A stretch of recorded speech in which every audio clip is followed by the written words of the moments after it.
Assalamualaikum warahmatullahi wabarakatuh. Perkenalkan, nama saya Nabila Putri Rahmawati dari kelas MN 23H. Di sini saya akan mempresentasikan hasil laporan kajian studi bisnis saya di salah satu gerai kopi, yaitu Kopi Fore. Baik, yang pertama-tama di sini saya akan menjelaskan terlebih dahulu mengenai latar belakang. Industri kopi di Indonesia mengalami pertumbuhan yang pesat seiring perubahannya gaya hidup masyarakat urban yang menjadikan kopi sebagai kebutuhan sehari-hari. Meningkatnya konsumsi kopi, khususnya pada segmen usia produktif, mendorong munculnya berbagai brand kopi modern, yaitu seperti Fore Coffee. Hadirnya sebagai brand lokal kopi yang mengusung konsep premium berbasis teknologi digital untuk memberikan kemudahan, efisiensi, dan kualitas produk. Dengan ekspansi outlet yang terus berkembang, diperlukan studi kelayakan bisnis untuk menilai prospek usaha, resiko, serta keberlanjutan Fore Coffee di tengah persaingan industri kopi yang semakin ketat. Selanjutnya yaitu ada identitas perusahaan.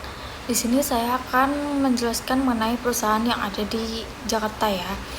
Nama perusahaannya ada PT Fore Kopi Indonesia, brandnya Fore Coffee, jenis usahanya kedai kopi modern berbasis teknologi. Alamat kantor pusatnya yaitu ada di Jakarta Selatan. Di sini mereka mempunyai visi yaitu menjadi pemimpin industri kopi modern berbasis inovasi dan keberlanjutan. Yaitu ada misinya juga, yaitu menyediakan kopi berkualitas premium, mengoptimalkan teknologi digital, mendukung rantai pasok keberlanjutan. Selanjutnya di sini ada tujuan studi kelayakan. Di sini tertera ada 4, yaitu yang pertama ada menganalisis kelayakan bisnis Fore Coffee dari berbagai aspek.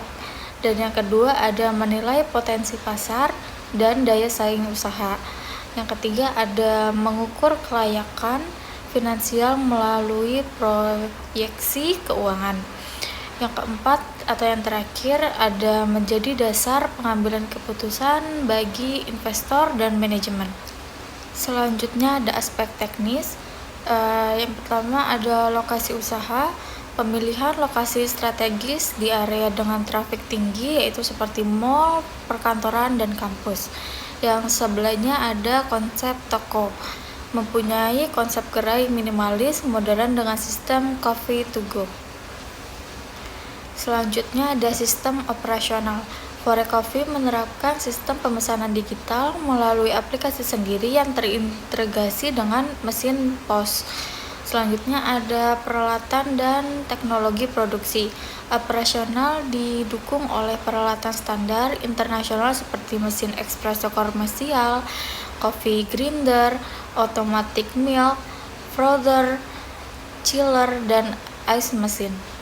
Baik, selanjutnya ada aspek lingkungan. Di sini saya akan menyebutkan 6, yaitu yang pertama ada politik, regulasi pangan, sertifikasi halal, dan OSS mendukung usaha F&B.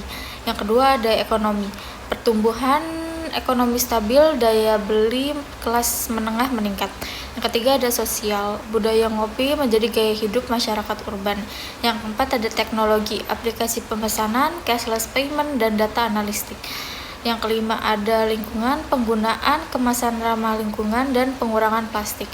Dan yang keenam ada legalitas usaha lengkap, yaitu ada NIB, BPOM, halal, NPWP, dan HKI.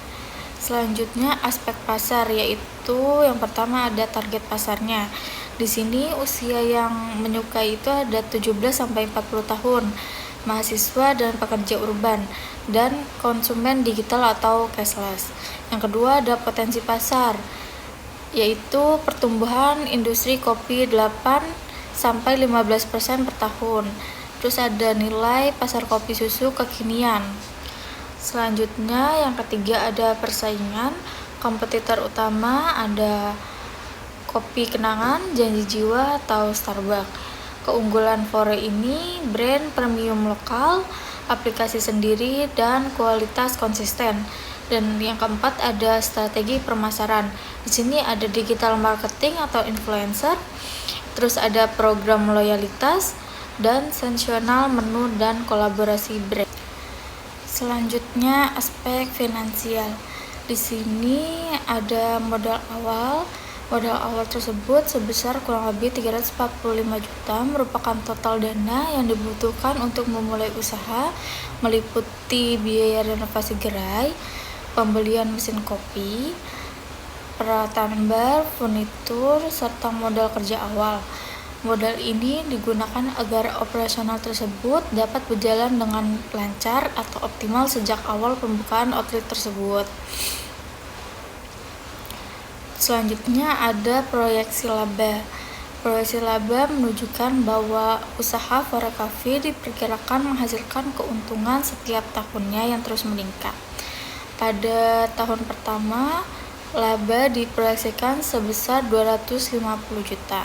Kemudian meningkat menjadi 350 juta pada tahun kedua dan 400 juta pada tahun ketiga, yang mencerminkan bahwa pertumbuhan penjualan dan efisiensi operasional.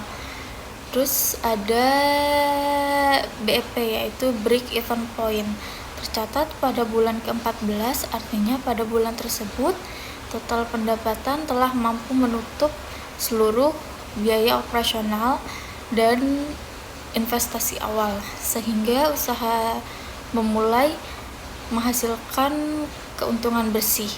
Terus ada payback period sebesar kurang lebih 1,38 tahun, menunjukkan bahwa modal dapat kembali dalam waktu sekitar 1 tahun 4-5 bulan.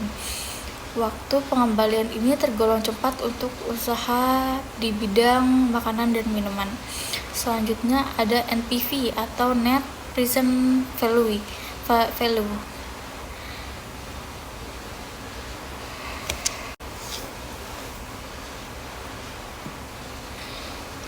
Selanjutnya ada NPV, yaitu Net Present Value, sebesar 431 juta dan bernilai positif, menandakan bahwa nilai sekarang dari arus kas yang diterima lebih besar dibandingkan nilai investasi yang dikeluarkan, sehingga usaha memberikan keuntungan di atas tingkat pengembalian yang diharapkan tersebut.